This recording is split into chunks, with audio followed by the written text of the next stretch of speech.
You know, looking back on it, Life with Derek really should have been called White People Problems, the show. Oh, August 2015. By this point, I was past being angry all the time and in a state of constant sadness. I had just quit my job at Kmart and was starting at Walmart. Both jobs were fucking terrible and I almost broke down crying while working them. To those who work at Walmart and the few Kmarts left, you have my sympathies. You deserve so much more than you get. Fuck you both so hard. But anyway, power failure. Hoo boy, this episode is bad. And Life with Derek should not have been able to make an episode this awful. I mean, I didn't like Rumor Mill, but that episode's badness makes sense. Life with Derek had a lot of drama, and with that one, they just took it too far. But this episode is just a complete mess. It's an episode where the principal picks a student who he knows is a troublemaker to be a school prefect. And even though the rest of the series put Casey and Derek as mostly even when it came to who was in the right and wrong, this puts Casey 100% in the right. She does everything any normal, good-hearted person would do, and yet she ends up losing in the end. And the subplot sucks too. This is one of the few episodes that, at least in terms of writing, does pretty much everything wrong. It's not funny, the characters act like they haven't lived through the events we've seen them live through, and the plot shouldn't even be able to happen. If you want a good Casey versus Derek going after a position of power episode, then go for the Venturian candidate. Yep, an election episode, and given that it's November, not an election year, but still, let's take a look. We open up with Casey noticing that student body president elections are coming up. But what's more exciting than democracy in action? Based on elections in this decade, literally anything else. Emily mentions that no one is interested in student elections except for one guy. Elections here not so huge?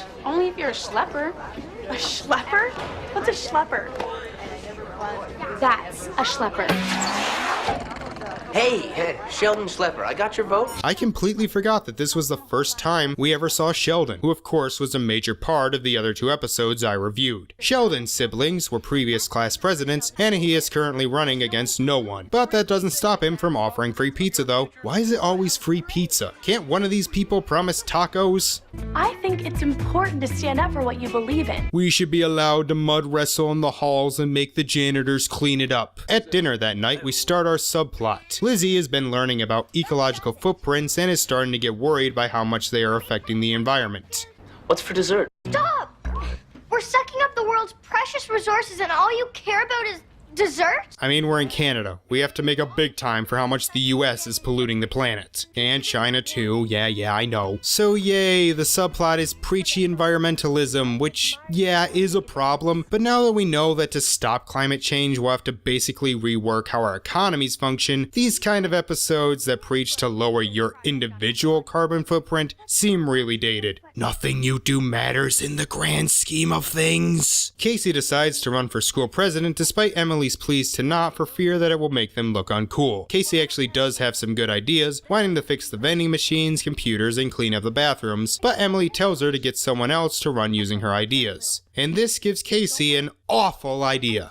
I think you should run for school president. That is such a bad idea in so many ways I don't even know where to start. And at first Derek agrees, but Casey says that she will do everything for his campaign and he just has to stand there and look pretty. Plus he'll get his own office. What's in it for you?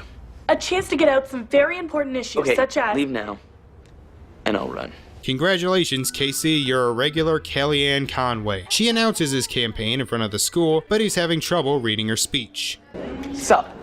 Vote Derek for school president, Not the worst campaign slogan I've ever heard, but Sheldon is not backing down, promising that a vote for him could get you Coldplay tickets. One vote for me could land you a ticket to a Cold Spray concert. Oh, sorry, Cold Spray. How could I have possibly forgot that legendary mid-2000s Canadian band Cold Spray? He's promoting ideas that he doesn't believe in. Yes. And you're promoting a candidate you don't believe in. This is politics, Paul. What do you expect? 9 years from now, we'll elect a prime minister based solely on his hair. As Lizzie continues her attempts to help the environment, Derek says they need to fight dirty. Casey refuses, but the polls show Sheldon way ahead. Don't worry, those things are fucking useless. Derek says he will fight dirty in the debate, and this makes Casey decide to run herself. Ah, debates, the worst thing to happen to democracy since the invention of the political parties. Should this base represent your school? My Mr. Funny Buddy costume! Did this come out before or after the Sweet Life election episode?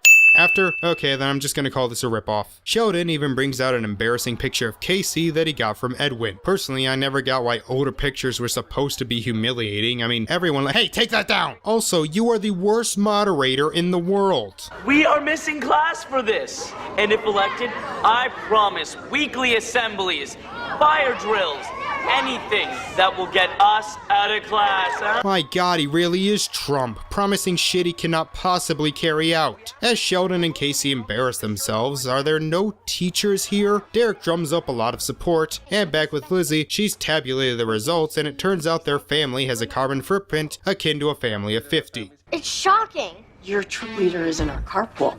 She could tell everyone we're environmental disasters. We'll be ostracized.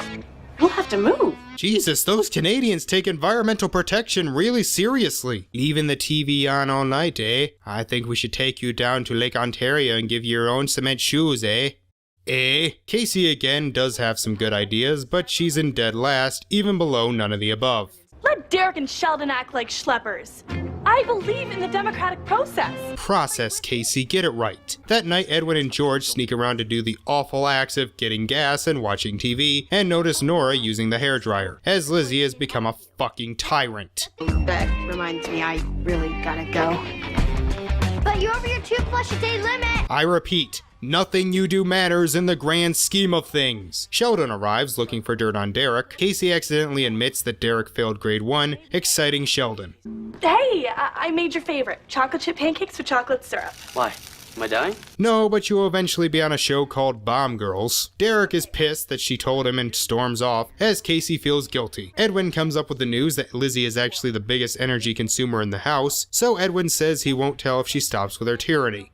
I can flush with freedom! I don't know why I laugh so hard at that line, I just do. Casey tells her to hand in the report to her scout leader and tell the truth about their family's energy consumption. She then goes to school to try and clean up the mess she made, but Sheldon blabs Derek's secret to the whole school. The guy who wants to be your president failed grade 1. So, I failed grade 4. Nobody's perfect. Nothing to be ashamed of, dude. We all bounce back, right? By God, the Canadian education system is terrible. You may not realize it, but you are currently funding some dangerous people. Sheldon quits the race, leaving Derek the clear winner. But the lackey tells him that the office he wanted was converted to a recycling room, and he quits too.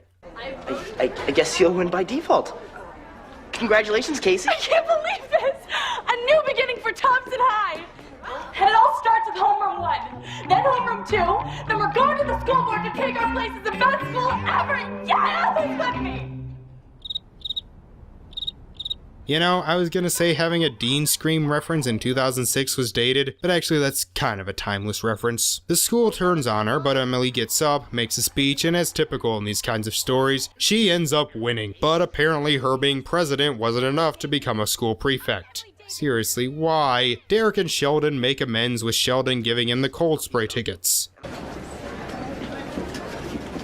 Hey, schlepper. Jesus, man.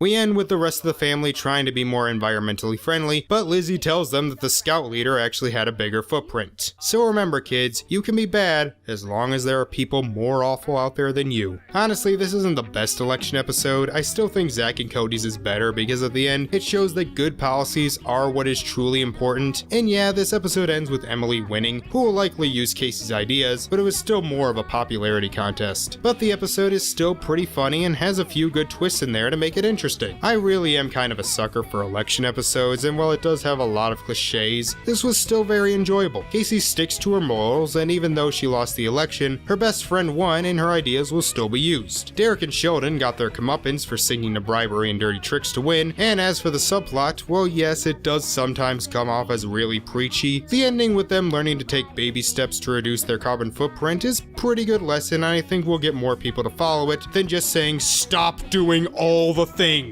Now in comparison to Power Failure, there's no contest. This is so much better. 1, Derek never gets into a position of power, and while it does break the rule of making Casey way more in the right than Derek, here it actually kind of works. 1, Casey, while much more principled, could have just saved herself a lot of trouble by writing herself, and like I said, in the end, she still kind of gets what she wants even if it wasn't exactly how she planned. There's no forced conflict, everyone acts and makes decisions that make sense in the universe this world set up, and it's overall really funny and left me with a good feeling. Well, I guess that wraps it up, and I think this should be the last time I talk about Life with Derek. I started about 5 years ago by mentioning A Very Derek's Christmas in my Christmas episodes list, and have been looking at the good and the bad the show has had to offer, and I do still consider this one of the best shows that aired on Disney, so if you haven't watched it, please give it a chance. Well, that wraps it up for Fixing the Flops 2019. I'm gonna be busy with a bunch of 2010s videos for the first 3 months of 2020, but come April, we'll be looking at an episode of Legend of Korra. Thank you all for watching, and I will see you next time. Bye. This is like a busy and when children know